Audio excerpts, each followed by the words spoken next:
Aliens మనకు ఎక్కువగా Hollywood సినిమాలో కనిపిస్తాయి. ఏలియన్స్ కథాంశంగా ఇక సినిమాలు తీస్తే సినిమా వరల్డ్ వైడ్ గా బ్లాక్ బస్టర్ అవ్వడం ఖాయం. అయితే గత కొన్ని రోజులుగా ఏలియన్స్ ను తీసుకొని భయాందోళనలు నెలకొన్నాయి. గ్రహాంతర వాసులైనటువంటి ఇవి ఏ క్షణంలోనైనా భూమి మీదకి అటాక్ చేస్తాయని, అప్పుడు ఏలియన్స్ చేతుల్లో మనుషులు చిక్కుకొని విలవిలలాడిపోతారని ప్రచారం జోరుగా సాగుతోంది. దీనికి తోడుగా బాబా వంగా భవిష్యవాణిలో కూడా ఏలియన్స్ కు గురించి సంబంధించి ప్రస్తావన ఉంది. 2026లో ఏలియన్స్ భూమి మీదకి చేరుకుంటాయని ఆమె చెప్పింది. దీంతో గ్రహాంతర వాసులకు తీసుకుని ప్రపంచవ్యాప్తంగా తీవ్ర భయాందోళనలు నెలకొన్నాయి. ఈ క్రమంలో గుడ్లగుబ్బలే గ్రహాంతర వాసులుగా ఉన్నట్లుగా కొత్త చర్చ తెరపైకి వచ్చింది. నిజంగా గుడ్లగుబ్బలే ఏలియన్స్ అన్న ప్రముఖ యుఎఫ్ఓ పరిశోధకుడు జార్జ్ నాఫ్ పరిశోధనలో తేలింది. గుడ్లగుప్పలకు ఏలియన్స్ కు లింక్ ఏంటి? అదేంటో ఇప్పుడు చూద్దాం. ఏలియన్స్ మనుషుల్ని ఎత్తుకుపోతాయని చాలా సినిమాలు చూసాం.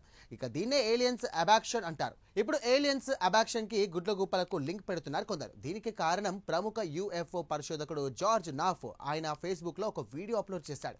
ఎక్కడైతే పెద్ద గుడ్లగుప్పలు ఉంటాయో అక్కడ ఎక్కువగా యుఎఫ్ఓలు కనిపిస్తాయని, ఏలియన్స్ అబాక్షన్ కథలు ప్రచారంలోకి వస్తున్నాయి అని ఈ సందర్భంగా ఆయన తెలియజేశారు. అయితే గుడ్లగుప్పలకు పెద్ద కళ్ళు ఉంటాయి కాబట్టి రాత్రి వేళ ఆ కళ్ళపై ఏదైనా కాంతి పడినప్పుడు ఆ కళ్ళు మెరిసిపోతాయి. అప్పుడు వాటిని ఎవరైనా చూస్తే చీకట్లో అక్కడ ఎవరైతే ఉన్నట్టు కనిపిస్తుంది, కానీ గుడ్లగూప కనిపించదు. ఆ పెద్ద కళ్ళను చూసి అది ఏలియన్ అని ప్రజలు భయాందోళన చెందుతున్నారు.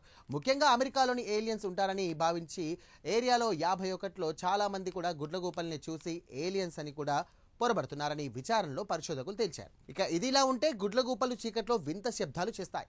దీంతో ఏలియన్స్ ఈ శబ్దాలు చేస్తున్నాయని అమెరికాలోని ఏరియా 51లో జనం అనుకుంటున్నారు. అమెరికా, యూరప్ దేశాల్లో ఈ ప్రచారం ఎక్కువగా జరుగుతోంది.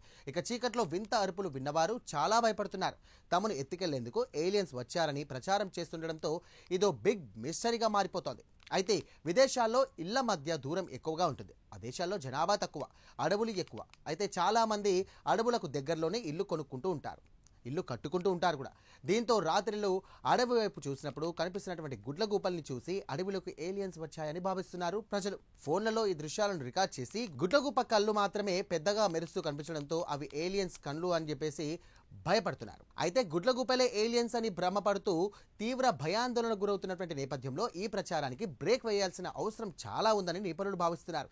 ఎందుకంటే అమెరికాలోని కాలిఫోర్నియా, ఫ్లోరిడా, వాషింగ్టన్ రాష్ట్రాల్లో ఏలియన్స్ అబాక్షన్ ఆరోపణలు టాప్ గా ఉన్నాయి. ఏరియా 51లో ఉన్న నెవేడా, అరిజోనా, న్యూ మెక్సికోలో కూడా ఎక్కువగా కేసులు నమోదవుతున్నాయి. దీంతో కౌంటీలు, డార్క్ స్కై ఏరియాలోనూ అడవులు, పర్వతాలు ఏలియన్స్ అబాక్షన్ హాట్స్పాట్ గా గుర్తింపు పొందుతాయి. అయితే ఈ లొకేషన్లలో గుడ్లగూపలు ఎక్కువగా కనిపిస్తున్నాయి. అందువల్ల దీనిపై లోతుగా అధ్యయనం చేయాల్సిన అవసరం ఎంతైనా ఉందని చెప్పేసి ప్రభుత్వాలు ఇక నిపుణులను కోరుతున్నారు. ఇది ఇలా ఉంటే ఏఐ ఇమేజ్ వీడియో క్రియేషన్ వచ్చాక చాలా మంది ఈ టెక్నాలజీ వాడి ఏలియన్స్ వీడియోలు తయారు చేస్తున్నారు. వాటిని సోషల్ మీడియాలో రిలీజ్ చేసి తమ ఏరియాలో వింత యుఎఫ్ఓ కనిపించిందని తప్పుడు ప్రచారం చేస్తున్నారు. మరికొందరు అడవిలో ఏదో ఉందని స్థానికంగా తీవ్ర భయాందోళనలకు లేపుతున్నారు.